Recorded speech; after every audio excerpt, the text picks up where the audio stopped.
여러분 안녕하세요. 에듀윌 고항사 배움표 탐쌤입니다. 자, 오늘 시험 보시느라고 너무 고생들 많으셨고요. 국어가 좀 많이 여러분들 속을 썩이셨을 수도 있습니다. 뭐 시간적으로도 좀 그랬고요. 그죠? 그리고 좀 애매한 정답도 있었고 난도적으로도 뭐 아주 쉬웠다라고 보긴 좀 어려워요. 그동안에 우리 국가직 시험 자체가 좀 매우 한 중 하나 뭐 한 중 정도 요 정도로 출제됐다면 오늘도 뭐 사실은 중 정도라고 봐야 되긴 하는데 여러분들을 좀 괴롭힐 만한 좀 포인트가 사실은 좀 있었기 때문에 뭐 한 중상 정도로까지는 느끼시는 분들이 계셨을 것 같습니다. 어쨌든 고생 정말 많으셨다라는 말씀 드리고요. 이 시험과 관련된 뭐 총평 이런 것들은 업로드 되어 있습니다. 글로 업로드 되어 있으니까 그것을 참고해 주시고요.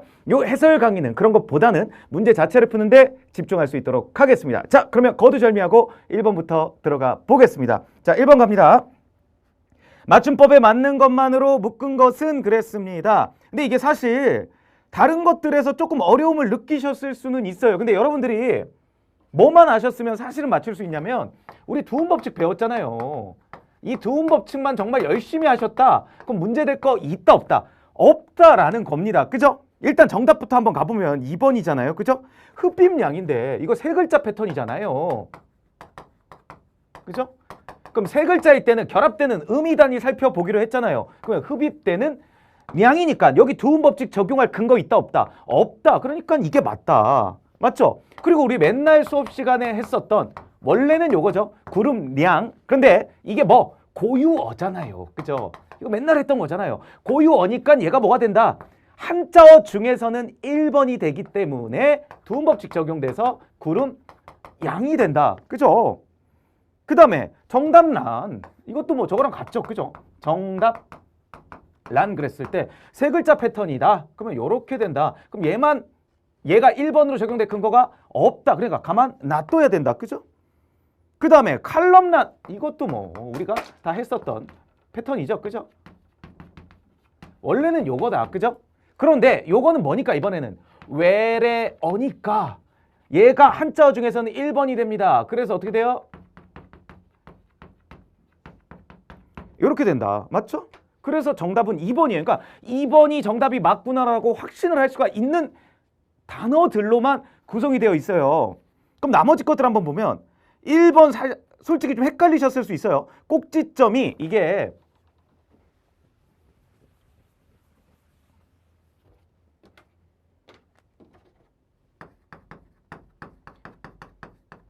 이렇게 사이시옷을 붙이셔야 돼요. 왜냐하면 이거 발음 자체가 꼭지점이 되잖아요. 또는 뭐 허용 발음은 꼭지점이 되기 때문에 이게 점이 아니라 점이 된다. 즉 사이소리 현상이 일어난다. 그러므로 사이시옷을 붙여야 된다. 이렇게 유추하셨을 수도 있는데 인정합니다. 헷갈리는 거 인정이에요. 어려우셨을 수 있어요. 그런데 2번이 일단 정확한 정답이고요. 그죠? 3번에서 딱 다구리 이거 확실하게 틀리잖아요. 그죠? 그 다음에 4번에서 화병 이건 확실히 틀리잖아요. 우리 한자어 중에 사이쇼 붙이는 거 6단어 외우셨잖아요. 그죠? 수차례 얘기했는데 고세를 못 참고 회사를 퇴직했니 이거 기억 안 나세요? 기억나시죠? 그런 거 본다면 3번, 4번 확실히 아니고 2번 제대로 맞고 1번 좀 헷갈리는 거 있다. 그러면 2번이 정답이 되는 거예요. 그래서 풀고 나서 혹시나 1번일 가능성도 조금 있기는 있는데 그래도 2번이 뭐 확실한 느낌이니까 2번이 내가 공부한 바에 따른다면 틀릴 여지가 없으니까 2번이 하고 찍고 나왔는데 막상 채점하면 어떻다? 동그라미다. 그러면 된다라고 말씀드렸잖아요. 그래서 사실 1번은 1번의 1번 때문에 살짝 여러분들이 스트레스를 받으셨을 수는 있으나 2번이 너무나 정확한 정답이기 때문에 아마도 정답 맞히시는 데는 지장이 없지 않았을까 이렇게 생각을 해봅니다. 그 다음에 2번 한번 볼게요. 요거는 뭐 다이어 문제고요. 다이어는 우리가 어쩔 수 없습니다. 네이티브적인 모국어적인 느낌으로 가져가셔야 됩니다. 네모 박스에 있는 싼다는요. 이 싸다는 물건을 안에 넣고 보이지 않게 씌워 가리거나 둘러 말다. 뭐 이런 뜻이에요. 사전적 정의를 말씀드리자면. 그럼 어쨌든 이거와 가장 가까운 거 3번이라는 거 알 수 있고요. 그죠? 근데 이건 뭐 네이티브적으로 접근하시는 방법밖에는 사실은 없어요. 1번 같은 경우는 주위를 이렇게 둘러싸서 가로막다 뭐 이런 가리거나 막다 뭐 이런 뜻이고요. 2번 같은 경우는 옮기기 위해 옮기기 좋게 꾸리다 라는 뜻이고요. 4번도 2번과 같은 뜻으로 보시면 됩니다. 3번 볼게요. 가장 자연스러운 문장은 이거 3번도 아마 어려워하신 분들이 꽤 계실 겁니다. 일단 1번 같은 경우는 날씨가 선선해지니까 책이 잘 익힌다. 뭐 문제될 거 전혀 없어요.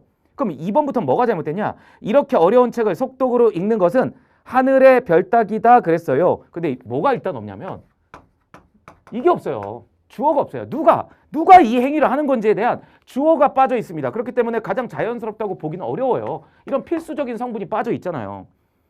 그 다음에 3번 같은 경우는 내가 이 일의 책임자가 되기보다는 무엇을 직접 찾기로 의견을 모았다. 그럼 직접 찾으려면 무엇을 직접 찾아야 될 거 아니에요. 근데 이게 없다니까요.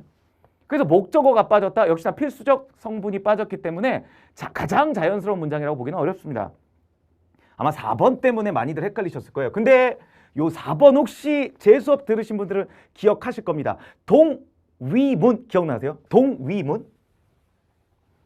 이거 제가 기출이나 문풀 수업 같은 거 하면서 설명드린 표현이에요. 이거 잘 맞춰야 된다. 이게 동의문이 뭐냐면 형식이 일치해야 된다. 그러니까 위치가 같다 그 말이에요. 형식이 일치해야지 좀 더 자연스러운 문장이다. 이게 동의문이었는데 뭐였냐면 4번을 예로 들면 그는 시화전을 홍보하는 일 한번 적어볼게요. 시화전을 홍보하는 일 그랬습니다. 요거와 일과 시화전의 진행이라고 적어놨어요. 이거를 지금 연결하고 있는데 보세요. 요 위에는 무엇을 뭐뭐하는 일 이렇게 놨죠. 근데 밑에는 무엇의 무엇 이렇게 놨어요. 그러면 요거 두 개가 형식이 같아요, 달라요? 달라요. 그러니까 동위가 아닌 거예요. 형식이 같아야 돼요. 모양이 같아야 된다 그 말이에요. 그래야 좀 더 자연스러운 문장이 돼요. 그러면 밑에를 바꾼다면 어떻게 바꿔줘야 위에랑 동위가 될까요? 시화전을 준비하는 일 이렇게 하면 되겠죠. 이렇게 하셔도 되고요. 요 시화전이 겹치니까 얘를 빼셔도 사실은 상관이 없어요. 시화전을 홍보하는 일과 준비하는 일에 이렇게 가셔도 돼요. 이해되시죠? 시화전이 겹치니까 여기를 빼셔도 됩니다. 빼셔도 되고 적으셔도 돼요. 시화전을 홍보하는 일과 시화전을 준비하는 일 이렇게 가셔도 상관은 없습니다. 이게 정답은 1번이 되는 겁니다. 그 다음에 4번 다음 글의 설명 방식으로 적절하지 않은 것은 그랬어요. 1번 빛공해의 정의를 제시하고 있다. 1번 빛공해라라고 정의하고 있죠. 2번 빛공해의 주요 요인인 인공조명의 누출 원인 제시한 적 없습니다. 2번 틀렸고요. 3번 자료를 인용하여 빛공해가 심각한 국가로 우리나라를 제시하고 있다. 이 네 번째 줄 보면 사이언스 어드밴스의 전세계 빛공해 지도에 따르면 우리나라는 빛공해가 심각한 국가이다 라고 근거를 정확하게 주고 있죠. 4번 사례를 들어 빛공해의 악영향을 제시하고 있다. 요거 가운데보다 조금 더 아래. 빛공해는 멜라토닌 부족을 초래해 인간에게 수면 부족과 면역력 저하 등의 문제를 유발하고 농작물의 생산력 저하, 생태계 교란 등의 문제를 일으킨다. 괜찮죠? 근거가 나와 있습니다. 5번 가겠습니다. 요거 규칙 불규칙 제대로 공부하신 분들이라면 어렵지 않으셨을 텐데 제대로 공부 못하신 분들은 여기서 또 당혹스러워 하셨을 수 있어요. 갑니다. 기억은 어간만 불규칙하게 바뀌는 경우래요. 그리고 니은은 어미만 불규칙하게 바뀌는 경우라고 얘기 나오고 있습니다. 그러면 먼저 1번에 걸음이 빠름, 그럼 빠르다죠?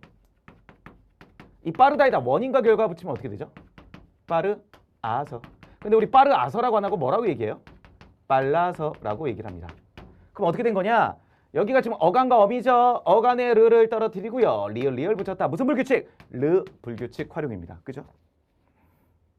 그 다음에 노람, 이거는 뭐 요거죠. 기본형이 노랗다. 그럼 원인과 결과 붙이면 노랏아서가 되고요. 그죠? 우리 노랏아서라고 안 하고 뭐라고 얘기한다? 노래서라고 얘기를 한다. 얘를 인위적으로 분할하죠. 노라 플러스 이서 이렇게 되고요. 그럼 얘가 이렇게 된 거나 마찬가지다. 어간에 히읗 떨어졌고요. 그죠? 어미의 아서도 이서로 이상하게 바뀌었다. 요거 어간과 어미가 둘 다 트이는 무슨 불규칙? 히읗 불규칙과 관련되어 있죠. 그죠? 그 다음에 2번에 치름, 이거 나왔죠. 요 녀석도 제가 조심할 단어로 말씀드린 녀석입니다. 뭐 치르다 맞죠? 치르, 요거는 어서예요. 치르 어서. 요 치르 어서일 때 이거 뭐가 떨어지는 거예요? 의가 떨어지는 거예요. 그래서 그 일을 치러서 이렇게 돼요. 근데 제가 이거 뭘로 조심하라고 말씀드렸던 단어냐면 치르다가 아니라 치루다로 잘못 알고 계신 분들이 있어요. 그래서 원인과 결과 붙이면 치루어서, 그래서 치러서로 잘못 알고 계신 분들이 있다. 근데 이건 잘못됐다. 기본형이 뭐다? 치르다다. 이렇게 말씀드렸습니다. 이런 시리즈 혹시 비슷한 거 기억나세요? 김장을 담다가 아니라 김장을 담구다가 아니라 담그다다. 문을 잠구다가 아니라 잠그다다. 이거 기억나시죠? 그 시리즈예요. 그래서 이거 제가 드립했던 게 요건 참 무서운 말이다. 기억나세요? 의사 선생님이 너는 치루다 하면 엄청 무서운 말이라고 제가 말씀드리면서 장난쳤던 그 단어입니다. 치루다가 아니라 치르다가 맞다라는 거 기억하시면 좋습니다. 그 다음에 공부로 함. 요거는 하다죠. 하다면 원인과 결과 하아서가 정상이어야 되는데 우리 하아서라고 안 하고 하여서라고 얘기를 한다. 그럼 여기가 어가 아니고 여기가 어미 부분인데 어미의 아가 뭘로 바뀌었다? 여로 바뀌었다. 요거 무슨 불규칙? 여 불규칙과 관련된 부분이죠. 그 다음에 라면이 부름 그랬어요. 요것도 나올 단어 나왔죠. 기본형은 붓다라고 말씀드렸고요. 그죠? 근데 얘가 원인과 결과 붙이면 정상이라면 사실은 붓어서여야 되는데 우리 뭐라고 한다? 불어서라고 한다. 어간의 디귿이 활용 과정에서 뭘로 바뀌었다? 리을로 바뀌었다. 요거 무슨 불규칙? 디귿 불규칙 활용이죠. 그 다음에 합격을 바람. 요거는 우리 뭐와 관련해서 생각해 볼 수 있냐면 요거 예를 들면 바라다가 기본형이잖아요. 요거 원인과 결과 붙이면 바라아서가 될 거예요. 그죠? 근데 우리 바라아서라고 안 하고 뭐라고 하죠? 바라서. 이렇게 됩니다. 그럼 이게 왜 바라아서가 바라서가 되냐? 동음이죠. 둘 중에 뭐가 떨어졌는지는 논쟁거리다. 어쨌든 둘 중 하나 떨어졌다. 무슨 탈락? 동음 탈락. 요거는 동음 탈락과 관련되어 있습니다. 그 다음에 4번 우물물을 품 그랬습니다. 요거는 무슨 불규칙? 우 불규칙과 관련돼 있죠. 그죠? 푸다 얘 하나뿐이라고 말씀드렸어요. 요거 원인과 결과 붙이면 푸어서가 되죠. 줄이면 퍼서가 돼야 정상인데 여기서 우 떨어져서 어떻게 된다? 퍼서가 된다. 그래서 이게 우 불규칙이었죠. 그 다음에 목적지의 이름 그랬어요. 이르다, 도달하다의 이르다죠. 여기다 원인과 결과 붙인다. 이르어서인데 우리 이르어서라고 안 하고 이르러서라고 합니다. 어미 부분이죠. 어미의 어가 러로 바뀌었다. 이거 무슨 불규칙? 러 불규칙이죠. 그래서 정답이 4번이에요. 제가 이렇게 딱 정리해드리면 뭐가 어가 아니고 뭐가 어민지 정도는 알고 계시죠? 요 해설 강의 보실 정도 급이시면. 그죠? 자, 갑니다. 6번입니다. 기역 리을의 의미로 적절하지 않은 것은 그랬어요. 주요 작품 나왔죠? 동동. 미리 주요 작품은 해설하실 수 있게끔 정리해 두시라고 제가 추천의 말씀을 자주 드렸습니다. 요 동동 같은 경우에 초초 메인 작품이죠. 그죠? 고려가요에 해당하는 초초초 메인 작품입니다. 요 정도는 해석을 하실 수 있어야 돼요. 이것도 수업하면서 아마 제가 엄청 많이 해석해 드렸었던 걸로 기억합니다. 1번 기역은 높이 켠 등불답다. 여기서 등불은 님이다 막 이렇게 해석해 드렸었잖아요. 근데 등불은 높이다는 건데 왜 님을 등불에 비유했냐? 고매한 인격, 인품을 찬양하는 거다. 제가 이렇게 말씀드린 바 있죠? 그 다음에 2번 니은 즈절. 이것도 칠판에 적어 드리면서 참 많이 설명드렸습니다. 이 즈즈는 원래 얼굴이다. 근데 모습, 그 사람 전체를 뜻하기도 한다. 그래서 2번도 맞는 얘기고요. 3번 디귿 아니 이저 맞죠? 해석이 그렇게 돼요. 그 다음에 리을은 무심하구나가 아니라 무슨 일로 요 정도로 해석하는 게 좋아요. 무슨 일로 녹사님은 옛날에 나를 잊으셨단 말인가? 또는 이거 좀 의역하면 무슨 일로 정도를 어찌하여 뭐 이렇게 의역할 수도 있어요. 맥락상. 근데 어쨌든 무슨 일로 정도로 해석되는 부분이다. 이렇게 가시면 됩니다. 그 다음에 한자 파트인데 역시나 이번 국가직 시험에서도 한자 문제도 나왔고요. 사자성어 문제도 출제됐습니다. 그러니까 유형 자체는 기존의 틀에서 크게 벗어나지 않고 있다는 것을 알 수 있어요. 그리고 한자가 막 정말 뒤통수 때릴 만한 어마무시하게 어려운 한자냐? 그렇지가 않아요. 그래서 기본적으로 우리가 알고 있을 법한 한자를 물어봤기 때문에 아마 한자 공부를 그래도 좀 하신 분들과 하시지 않은 분들의 점수 차이가 유발되지 않았을까라고 생각해 봅니다. 그래서 한자 공부의 중요성을 역시나 느낄 수 있었던 그런 문제다. 이렇게 볼 수 있습니다. 정답은 일단 2번이고요. 들야의 얇을 박자 야박 잘 썼고요. 2번 그분은 냉혹한 현실에서 이 실자가 집실자인데 이게 집실자가 아니에요. 요거는 열매 실자를 쓰셔야 돼요. 여기 열매 실자인데 열매 실자 써 주셔야 되고요. 그 다음에 3번 같은 경우는 근성에서 이게 뿌리근으로 바꿔 주셔야 돼요. 이 근자를 뿌리근으로 바꿔 주셔야 됩니다. 뭐 이런 거 뿌리근자. 그 다음에 4번에서 채용의 채자를 바꿔 주셔야 되는데 이거는 캘 채자로 바꿔 주셔야 돼요. 캘 채자. 요거 캔다. 캘 채자로 바꿔 주시는 게 좋다. 그래서 어쨌든 7번의 정답은 2번이 됩니다. 뭐 어렵지 않은 한자들이에요. 이거 열매 실자라든지 아니면 뭐 뿌리 근자라든지 이런 것들 다 기본에 해당할 법한 그런 한자들이니까요. 아마 공부를 하신 분들은 좀 많이 맞히시지 않았을까 생각이 들고요. 이번 지방직, 당장 이제 코앞에 있는 지방직을 목표로 하시는 분들 같은 경우는 지금 한자를 손대기에는 좀 역부족이긴 합니다. 근데 내년 공부를 위해서 혹시 이 강의를 보고 계신 분들이 있다면 한자 공부를 필히 하시기를 추천드리겠습니다. 그 다음에 8번 다음 토에 대한 설명으로 적절하지 않은 것은 그랬어요. 자, 이런 말씀 드렸죠. 요즘 비문학은 장르를 다양하게 낸다. 이렇게 토의 상황도 내고요. 뭐 발표 상황도 내고 그리고 뭐 대담 상황, 텔레비전 프로그램 어떤 상황을 연출해서 내기도 하고 옛날처럼 뭐 설명문, 논설문 막 이런 거 틀에 박힌 비문학만 내는 게 아니라 이렇게 다양한 범주를 낸다. 이렇게 말씀드린 바가 있었습니다. 그리고 이 토의 같은 경우는 사실 뭐 이론적으로도 낼 수 있는 부분인데 지금 8번 문제는 이론적으로 낸 문제는 아니고요. 그냥 단순히 근거 정도 찾으면 맞출 수 있게끔 낸 문제다. 이렇게 생각하셔도 좋을 듯해요. 정답은 2번이고요. 사회자가 발표자 간의 이견을 조정한 적 없죠. 뭐 너무 쉬우니까 이건 넘어갈 수 있도록 할게요. 그 다음에 9번입니다. 나왔습니다. 뭐가 나왔을까요? 이론 비문학이고요. 이론 비문학은 사실은 계속 출제되고 있는 영역이에요. 근데 제가 수업 시간에 그런 말씀 드렸죠. 이론 비문학이 출제되긴 출제된다. 단 어떻게 출제되는 경향이 강하다? 이론을 심도 있게 묻기보다는 이론을 말로 풀어서 설명해 줘서 이론을 비록 몰랐다 하더라도 모국어적으로 적용시켜 볼 수 있게끔 출제하는 게 요즘 대세긴 대세다. 이렇게 분명히 말씀드렸어요. 하지만 단 그 이론을 미리 알고 있었다면 어떻다? 문제 푸는데 확실한 건 더 도움이 된다. 그래서 이론을 미리 알고서 문제에 적용하면 더 빠르고 체감 난이도 낮아진다. 더 정확하게 풀 수 있다. 이렇게 말씀드렸습니다.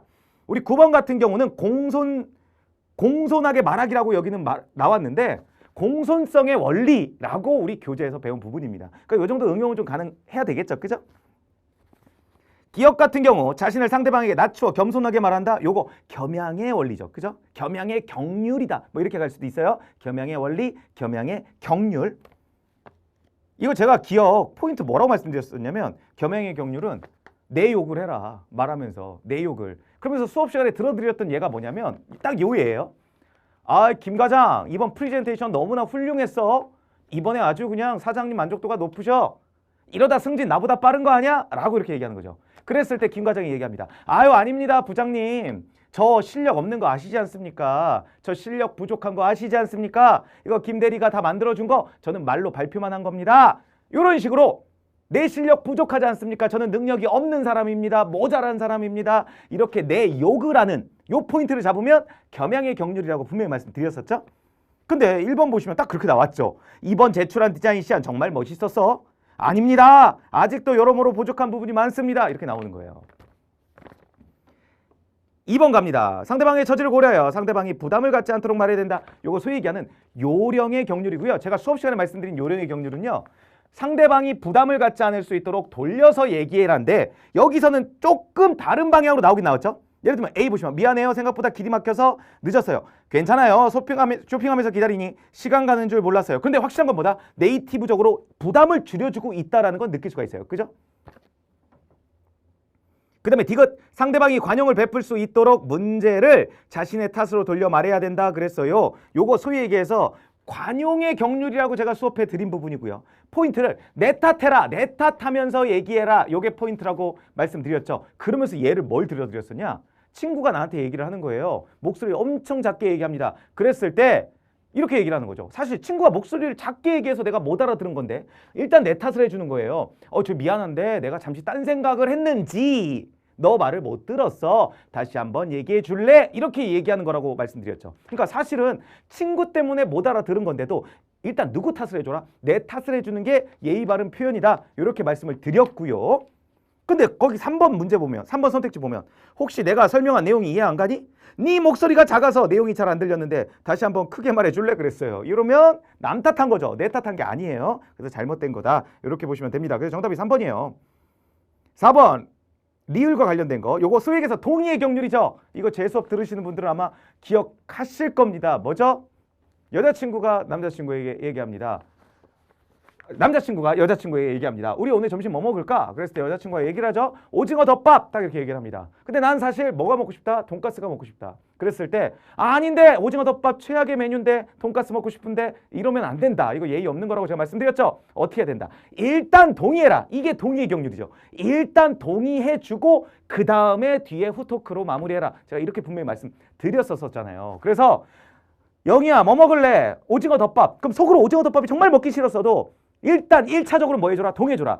정답이 뭐다? 오징어 덮밥 좋지 이거라고 말씀드렸잖아요. 오징어 덮밥 좋지. 근데 하고 이렇게 뒤에 썰을 풀라고 제가 말씀드렸잖아요. 그죠? 이게 동의의 경률입니다. 근데 딱 그렇게 나왔죠. 가원아 경희 생일 선물로 귀걸이 사준 거 어때? 그거 좋은 생각이네. 하지만 이렇게 나왔죠. 그러니까 동의의 경률을 딱 지키고 있는 거예요. 그래서 정답은 3번이 됩니다. 10번 가겠습니다. 하버마스 주장에 부합하는 사례로 가장 적절한 것은 그랬어요. 뭐 근거 찾으시면 되겠죠. 일단 정답은 4번입니다. 수익성 위주의 미디어 플랫폼과 콘텐츠가 더 많아지면서 민주적 토론이 감소되었다 그랬는데 이거 일단 3문단 첫 번째 줄 보면 그러나 하버마스에 따르면 현대사회에서 민주적 토론은 문화산업의 발달과 함께 퇴보했다 하면서 맨 끝에 마지막 문단 맨 끝에 미디어는 이제 민주주의의 문제의 일부로 변해버린 것이다. 이런 부분을 통해서 4번 근거를 찾을 수가 있습니다. 뭐 어렵지는 않으셨을 거예요. 나머지 틀린 근거들도 충분히 찾으실 수 있으셨을 거라 생각은 됩니다. 자, 11번 한번 가보겠습니다. 기역, 미음의 전개 순서로 가장 자연스러운 것은 그랬는데 이 문장 배열 조심하라고 제가 두 가지 말씀드렸습니다. 첫 번째 뭐 받는 표현, 그죠? 받는 표현을 꼭 기억하자. 위의 문장에서 뭐 예를 들면 A라고 하는 문장에서 세모 네모가 나왔다. 그러면 A 다음에 만약에 B 순서가 온다. 그럼 뭐를 받는다? 요 네모를 받는다니까요. 이렇게 받는 표현을 가지고 온다. 그리고 여기가 뭐 별표다. 그러면 다음 문장에서 뭐를 받는다? 요거를 받는다. 요럴 가능성이 높다. 요런 말씀 많이 드렸죠. 그래서 받는 표현 조심하자. 그 다음에 두 번째는 이렇게 문장을 배열하는 문제에선 뭐를 부리지 않는다. 요거 기억나세요? 기교를 부리지 않습니다. 아시아 얘기를 했으면 아시아 얘기 끝까지 가다가 유럽 얘기로 가지. 아시아 얘기와 유럽 얘기를 섞어가면서 얘기하지 않는다. 이런 말씀을 드린 바가 있어요. 그것만 기억하셨어도 뭐 11번 얼마든지 푸실 수 있죠. 일단 리드를 주네요. 먼저 폭설, 즉 대설이란 많은 눈이 시간적, 공간적으로 집중되어 내리는 현상을 말한다 그랬어요. 그럼 일단 대설 얘기가 나왔습니다. 근데 기억에 보면 대설 얘기가 없고 리을에 대설의 기준으로 나왔죠. 받는 표현이에요, 이게. 그래서 일단 리을이 후보가 됩니다. 그러면 3번 아니면 4번이네요. 그럼 리을 다음에 니은이 오냐 기억이 오냐 요거 가지고 가시면 되죠. 그죠? 리을이 오냐 니은이 오냐 기억이 오냐. 그죠? 그런데 일단 리을 보시면 뒤에 24시간 있죠. 그러니까 24시간을 기준점으로 하는 얘기를 하고 있는 거예요. 근데 니은 보시면 24시간이 맞거든요. 그런데 기억 보시면 1시간 안에 내리는 양을 얘기하고 있죠. 기교를 부리지 않는다니까요. 기교를 부리지 않아요. 24시간 얘기했으면 24시간 얘기를 쭉 끌어가는 거지 24시간 얘기를 하다가 1시간 얘기를 하지 않는다 그런 얘기예요. 이해되십니까? 뭐 이거 받는 표현으로 역시나 이것도 보셔도 되고 이렇게 기교를 부리지 않는다라고 보셔도 괜찮은 거예요. 그 정답이 3번이 됩니다. 어렵지 않았고요. 그 다음에 12번 다음 글의 사례로 적절하지 않은 것은 그랬어요. 요거 언어가 매우 중요하다 이런 얘기죠. 그러니까 사고와 언어와의 관계에 있어서 언어가 엄청 중요한 역할을 하고 있다 이런 얘기를 하고 있는 건데 이거 저랑 기본 이론 시간에 뭐라고 배우셨냐? 언어 우위론이라고 배우셨습니다. 그죠? 언어 우위론. 그럼 1번 보세요. 영어의 쌀에 해당하는 우리말에는 모, 벼, 쌀, 밥 등이 있다. 그러니까 사실 이 쌀, 뭐 벼라고 하는 어떤 대상이 하나 딱 있는데 이 대상을 언어로 여러 가지로 표현함에 따라 어떻게 된다? 되게 세분화돼서 분류된다. 즉 언어에 의해서 사고가 발달하고 있는 모습이에요. 1번도 근거가 되죠. 2번 어떤 사람은 산도 파랗고 물도 파랗고 보행신호 녹색 등도 파랗다라고 얘기한다. 이것도 제가 수업 시간에 말씀드렸죠. 이런 것 때문에 어린아이들이 색 개념, 초록색과 파란색 구별에 혼동을 일으킨다라고 말씀드렸어요. 그죠? 이 말은 뭐다? 언어가 사람의 생각을 좌지우지한다. 이런 얘기겠죠? 이것도 언어 우위론에 해당합니다. 3번, 일상생활에서 어떤 사물의 개념은 머릿속에 맴도는데 그 명칭을 떠올리지 못할 때가 있다. 이거 제가 사고 우위론적 관점에서 들어드린 예에 해당하는 거죠. 지금 뭐냐? 이렇게 질문을 드렸어요. 여러분들이 공무원 시험 합격자 명단에서 합격되어 있는 걸 처음으로 딱 봤습니다. 그때 어떤 생각이 들겠어요? 머릿속엔 정말 수십 가지의 생각이 막 뒤엉킬 거예요, 순간적으로. 근데 이걸 말로 표현하라고 하면 말로 표현할 수는 없어요. 근데 생각이 없는 건 아니에요. 뭔가 복잡하고 정말 온갖 복잡한 여러 가지 생각들이 머릿속에 꽉 찹니다. 꽉 차는데 이걸 말로 표현하려면 할 수가 없다. 이 말은 뭐다? 언어와 관계없는 사고의 영역이 분명히 존재한다. 이거는 사고가 더 큰 비중을 차지한다. 사고 우위론이다. 이렇게 설명드린 바 있죠. 그 3번이잖아요. 그러니까 정답이 3번이 되는 겁니다. 3번, 우리나라는 수박은 박의 일종으로 보지만 어떤 나라는 멜론에 가까운 것으로 본다. 그러니까 이거 사실은 뭐 대상은 수박이라는 거 하나인데 똑같은 거잖아요. 근데 이거 언어로 박이라고 하냐 멜론이라고 하느냐에 따라서 얘가 기준점이 뭔가 달라짐으로써 우리가 다르게 사고하게 되는 거죠. 그러니까 언어가 사고에 영향을 미치고 있는 언어 우위론적 관점이라고 볼 수 있어요. 13번 가겠습니다. 다음 글의 주된 서술 방식은 그랬습니다. 두 번째 문단 보면 사람이 글을 쓰는 것은 나무에 꽃이 피는 것과 같다. 비유겠죠? 이 13번 문제도 뭐다? 요것도 이론 비문학 부분이죠. 그죠? 서사가 뭔지, 분류가 뭔지, 대조가 뭔지는 알고 계셨어야지 이 문제 풀겠죠. 그죠? 그래서 이론 비문학과 관련된 부분은 좀 정리해 두시는 게 좋다라고 항상 제가 추천드리지 않습니까? 그죠? 자, 14번 들어가 보겠습니다. 이 14번 정말 논란의 녀석이죠. 그죠? 이거 보기에 따라서 1번 또는 4번 둘 다 정답이 될 여지도 가지고 있습니다. 근데 어쨌거나 최종 정답은 1번으로 발표가 됐습니다. 그래서 1번이 정답이다. 일단 기억해 두시고요. 물론 이것도 아직까지 현 시점에서는 가답안이기는 합니다. 근데 1번과 4번이 좀 애매해요. 왜냐면 이걸 이 선택지 표현을 좀 중의적으로 했기 때문에 애매하다. 그래서 좀 더 명확하게 내주는 게 좋지 않았냐라는 생각은 해봅니다. 어쨌든 지금 현재까지의 가답안은 1번이 정답으로 제시는 되어 있습니다. 자, 그럼 1번 한번 가볼게요. 알파벳 언어의 철자 읽기는 소리와 표기의 대응과 관련되는데 각 소리가 지닌 특성은 철자 읽기의 명료성을 판단하는 기준이 된다 그랬어요. 그러니까 소리가 지닌 특성에 대한 언급이 없는 거죠. 그죠? 이게 정답의 포인트를 그렇게 해서 낸 듯해요. 소리가 지닌 특성에 대한 언급이 없는 거예요. 그런데 이게 소리가 지닌 특성을 뭘로 보냐? 이게 좀 중의적인 거예요, 사실. 그래서 소리가 지닌 이 특성 자체를 사실상 이 소리가 한 글자로 발음되냐, 한 가지의 경우로 발음되냐, 아니면 여러 가지 경우로 발음되냐, 이거를 소리의 특성으로 본다라면 이거에 따라서 명료성이 변별된다라고 볼 수도 있겠죠. 그죠? 그러니까 이 소리가 지닌 특성, 요거를 한 가지냐, 여러 가지냐, 발음되는 게 한 가지냐, 여러 가지냐로 보게 된다라면 그거와 명료성은 관련이 있게 되겠죠. 하여튼 그렇게 좀 이 소리가 지닌 특성 이 자체를 뭘로 볼 거냐에 따라서 사실은 좀 중의적이에요. 근데 문제 포인트는 소리가 지닌 특성이라는 말 자체는 없으니까 틀리게 냈다. 이렇게 포인트를 두고는 있는 듯 합니다. 좋은 문제는 아니다. 결론은 이렇게 말씀드리겠습니다. 정답은 1번이고요. 이게 좀 고민되셨을 게 4번입니다. 영어는 음운 처리 규칙에 적용되지 않는 예외들이 많아서 스페인 언어에 비해 소리와 글자의 대응이 덜 규칙적이다 그랬는데 사실 이 음운 처리 규칙이 뭔지에 대한 설명이 전혀 없어요. 그러니까 이 음운 처리 규칙에 대해서 명료성과 연관을 시키려면 이 음운 처리 규칙이 뭔지에 대해서 조금 더 정확한 설명을 해준 다음에 끌어와야 됩니다. 이렇게 되면 요거는 사실은 조금 한 단계를 더 건너서 추론해야 되는 비약의 문제가 될 수도 있어요. 이게 4번을 정답으로 두면요. 그래서 사실은 다시 한번 말씀드리지만 좋은 문제는 아닙니다. 근데 어쨌든 정답은 1번으로 제시되고는 있습니다. 15번. 가라에 대한 이해로 적절하지 않은 것은 그랬습니다. 요 가 같은 경우는 요것도 뭐 주요 작품이죠. 요것도 제가 심화 이론 때 한 번 정도는 해석해 드린 바 있는 작품으로 기억을 합니다.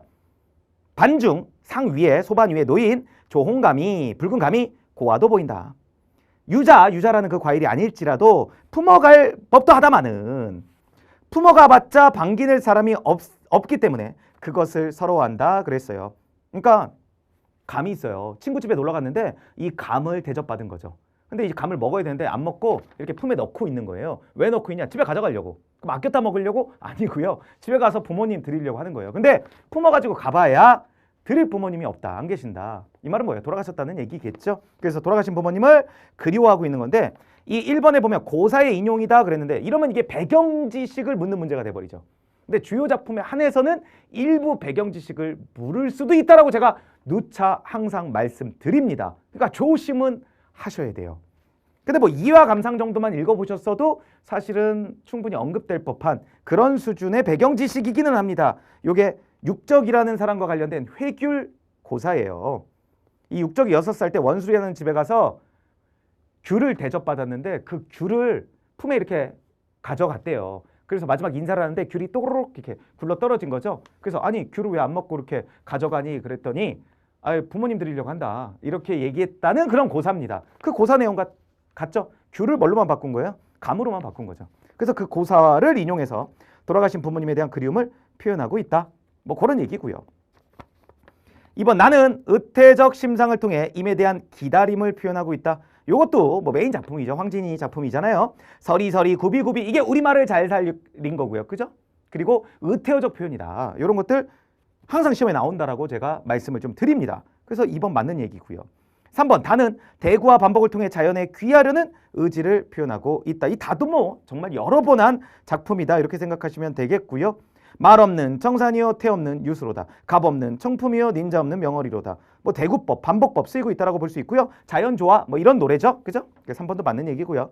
4번 라는 자연과의 대조를 통해 허약해진 노년의 무력함을 표현하고 있다라고 하는데 요 라를 한번 해석해 보면 농암에 올라보니 이 바위 이름이에요. 농암에 올라보니 노안이 유명이로구나. 밝아진다. 그러니까 노안. 이 노안 우리가 노안이 왔다 할 때 그 노안이에요.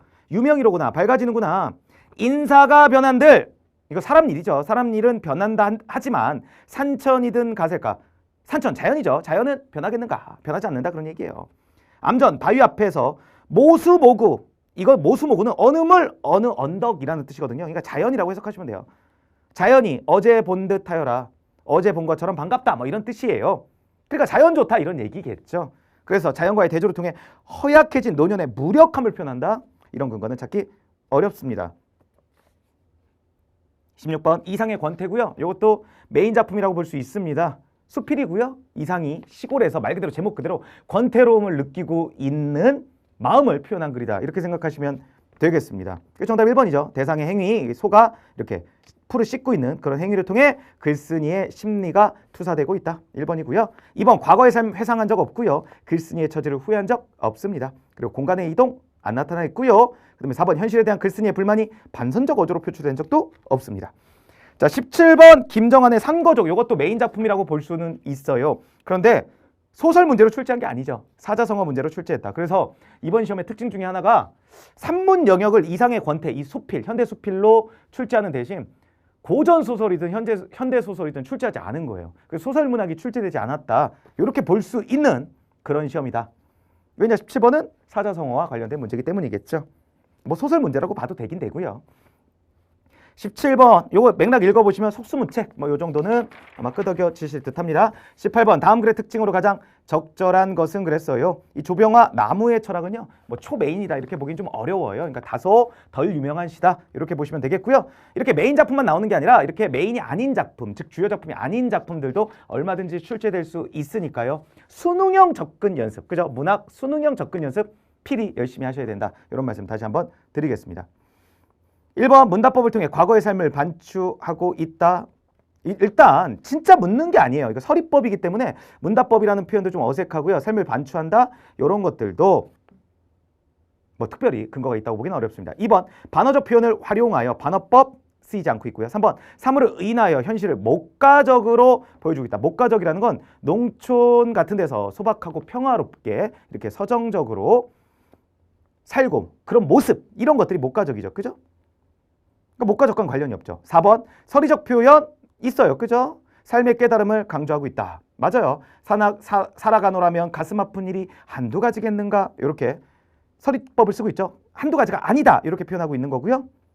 그 깨달음을 얘기하고 있는 거죠. 깊은 곳에 뿌리를 감추고 흔들리지 않는 자기를 사는 나무처럼 그걸 사는 거다. 이렇게 인생에 대한 성찰을 보여주고 있습니다.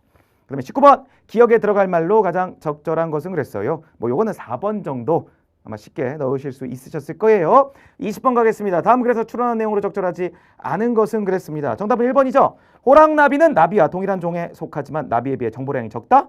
나비가 상위 분류고 호랑나비가 하위 분류입니다. 그랬을 때 위에서 둘, 넷, 5번째 줄 하위 개념으로 분류할수록 그 대상에 대한 정보가 더 많이 전달된다. 이렇게 해서 1번이 된다라는 걸 알 수 있습니다.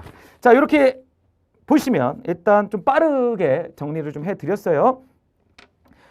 일단 시험을 보시고 그리고 시험 대비를 하고 계신, 그러니까 파이널에 위치에 계신 분들이라고 가정하고 제가 해설 강의를 좀 해드렸습니다. 아마 지금 초시생이시고 지금 갓 시험 공부를 시작하신 분들은 선생님께서 얘기하신 어떤 개념에서 못 알아듣는 부분들이 많다라고 생각하실 수가 있어요. 그런 부분들은 기본 이론부터 차분하게 채워 나가셔야 된다라고 생각하시면 되겠고요. 지금 이 수업은 파이널 정말 이번 국가직을 합격하시고자 시험을 보신 분들, 그리고 이 시험을 바탕으로 지방직을 대비하시고자 하시는 분들을 위한 그런 강의라는 거 염두에 두시면 감사하겠습니다. 어쨌든 시험 보시느라 정말 너무도 고생이 많으셨고요.